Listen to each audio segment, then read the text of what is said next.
Al 2 jaar staan de huizen hier rond de Bosklanen leeg.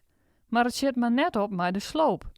Het oorschijn van de week gaat je er al rap achteruit. Het is geen gezicht, zei Jim Sjoggen. Het is verschrikkelijk. En er is een behoorlijke wenning hier in Droegerham al. De K-wenningen minder net. Nou ja, en hier is 26 wenningen leeg. En dan is de jeugd voor het gaan. Maar alleen nog staande ouders die maar ben van squalen helden. Het is gewoon te triest van hun. Dat het hier zo gaat. En wij hadden vanuit het plaatselijk belang al meerdere keren vragen gesteld.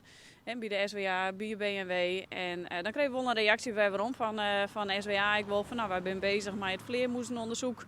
We zijn inmiddels wel niet verder en er is eigenlijk nog niks gebeurd. Wij staan nog steeds op hetzelfde punt. Dus eigenlijk mag er gewoon teruggepakt worden. De buurtbewoners zijn benauwd van vandalisme. Dat de fikkering gaat. Dat ze nog meer raam slopen als dat nou al dingen is. Zeg maar.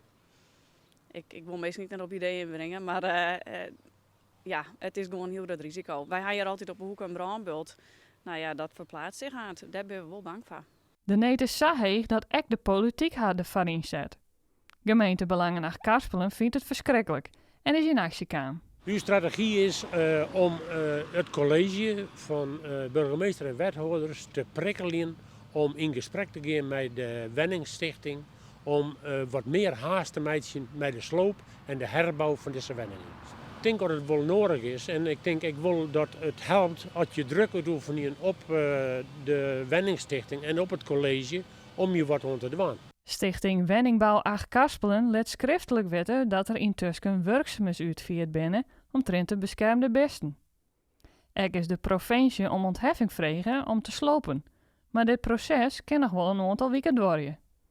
Tegelijk is er nauw les met de gemeente en wethouder hoe wat er al in mogelijk is op locatie en hoe het eruit komt te zien. Er is de les met de aannemer dat het financieel wel helder is. Wij vinden het eigenlijk heel vreemd dat een wenningstichting altijd argumenten ziet om de zaak te vertragen.